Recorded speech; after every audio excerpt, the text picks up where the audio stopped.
নমস্কার বন্ধুরা, রাজীব নিশা রান্নাঘরে সকলকে স্বাগত। আজকের বানাবো ঘরোয়া স্টাইলের চিকেন রোল। প্রথমেই আমি কড়াইতে সাদা তেল গরম করে দিয়ে দিলাম টমেটো কুচি, তারপর দিয়ে দিলাম পেঁয়াজ বাটা। কিছুক্ষণ নাড়াচাড়া করে নেওয়ার পর দিয়ে দিলাম আদা রসুনের পেস্ট।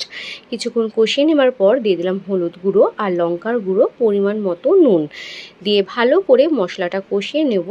মশলা থেকে যতক্ষণ না তেল বের হয় ততক্ষণ অবধি মশলাটা কষতে হবে। আর এদিকে আমি চিকেনটাকে ম্যারিনেট করে রেখেছি আদা রসুনের পেস্ট, সামান্য নুন আর লঙ্কার পেস্ট দিয়ে, লাল লঙ্কার পেস্ট দিয়ে। আধা থেকে 1 ঘন্টা মতো ম্যারিনেট করে রাখলেই হবে। সামান্য জল দিয়ে মশলার সাথে চিকেনটা ভালো করে কষিয়ে নেব। তারপর যেই তেল ছাড়তে শুরু হয়ে যাবে তারপর আবার সামান্য জল দিয়ে চিকেনটা ভালো করে সেদ্ধ করে নিয়ে একদম মাখা মাখা করে চিকেনের স্টাফিংটা রেডি করে নেব। তো চিকেনটা কিন্তু ভালোভাবে সেদ্ধ হয়ে একদম মাখা মাখা হয়ে গেছে। চিকেনের স্টাফিংটা তো রেডি হয়ে গেছে। এরপর এই স্টাফিংটায় একটু পেঁয়াজ আর ক্যাপসিকামের মধ্যে হালকা ফ্রাই করে নেব। এতে কিন্তু টেস্টটা হেভি দারুণ আসে। তো একটু সাদা তেল গরম করে নেওয়ার পর দিয়ে দিলাম পেঁয়াজ আর ক্যাপসিকাম কুচি আর সামান্য নুন আর ব্ল্যাক পেপার দিয়ে হালকা ফ্রাই করে নেওয়ার পর এই চিকেনটা দিয়ে দিলাম।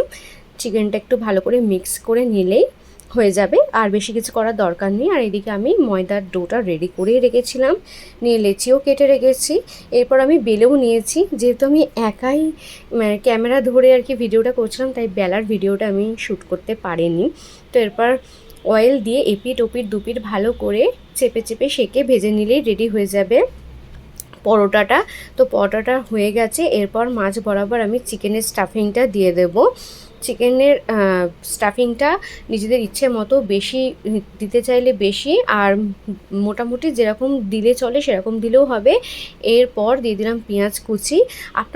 আমি তো চিকেন রোলে শসা কুচি ইউজ করি না, আপনারা যদি চান তো দিতেই পারেন। আর দিয়ে দিলাম একটু লঙ্কার কুচি। আমি একটু ঝাল ঝাল চিকেন রোল খেতে বেশি ভালোবাসি, আর লেবু তো দিতেই হবে, এটা মাস্ট। এরপর সামান্য দিয়ে দিলাম চাট মশলা আর দিয়ে দিলাম সস, নিয়ে র্যাক করে নিলাম। ব্যাস, চিকেন রোল একদম রেডি ঘরোয়া স্টাইলের। বিশ্বাস করুন, এরকম চিকেন রোল বাড়িতে বানিয়ে খেলে বাইরের চিকেন রোলের খাবার ইচ্ছেটাই চলে যাবে। আর খেতে কিন্তু বাইরের দোকানের থেকে কম হয়নি, মানে কম টেস্টি হয়নি।